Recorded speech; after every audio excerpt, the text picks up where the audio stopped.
Brought to you by Chitale बंधू.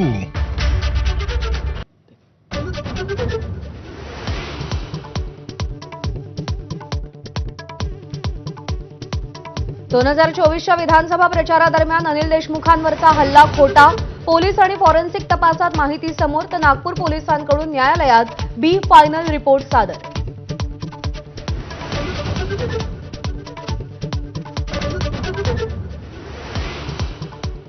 मुख्यमंत्री फडणवीसांनी समज देऊनही गोपीचंद पडळकरांची बेताल बडबड सुरूच. जयंत पाटलांच्या कितव्या बायकोचं मंगळसूत्र चोरलं सांगावं.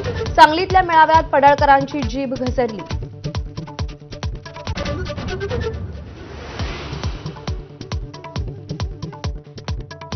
राष्ट्रीय स्वयंसेवक संघाच्या दिल्लीत होणाऱ्या शताब्दी समारंभात पंतप्रधान मोदी सहभागी होणार.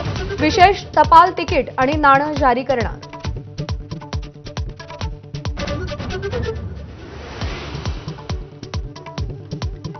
दोन 2047 नगरपरिषदा आणि 42 नगरपंचायतींच्या निवडणुकींसाठी मतदार यादीचा कार्यक्रम जाहीर. 1 जुलैपर्यंत तयार झालेली मतदार यादी वापरणार. विधानसभेच्या मतदार यादीत नसलेल्या नावांचा समावेश होणार नाही.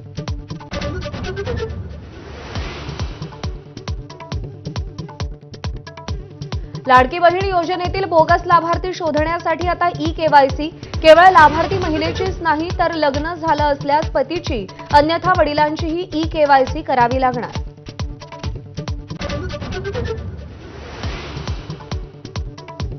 ट्रक चालकाच्या अपहरण प्रकरणात मनोरमा खेडकरांना अटकपूर्व जामीन मंजूर. बेलापूर कोर्टाकडून 13 ऑक्टोबरपर्यंत दिलासा.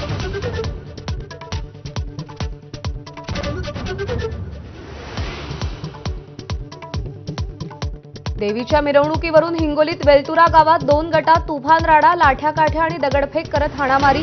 वादाचं कारण अद्यापही अस्पष्ट.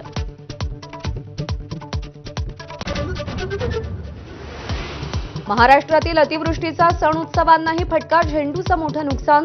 दसऱ्याच्या तोंडावर झेंडूच्या फुलांची आवक घटली. भाव गगनाला भिडले.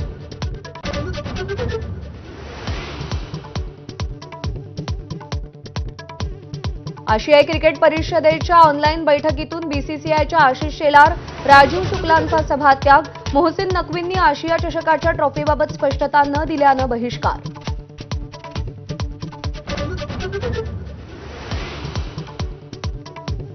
महिलांच्या वर्ल्ड कपमध्ये भारताची विजयी सलामी. श्रीलंकेवर 59 धावांनी विजय.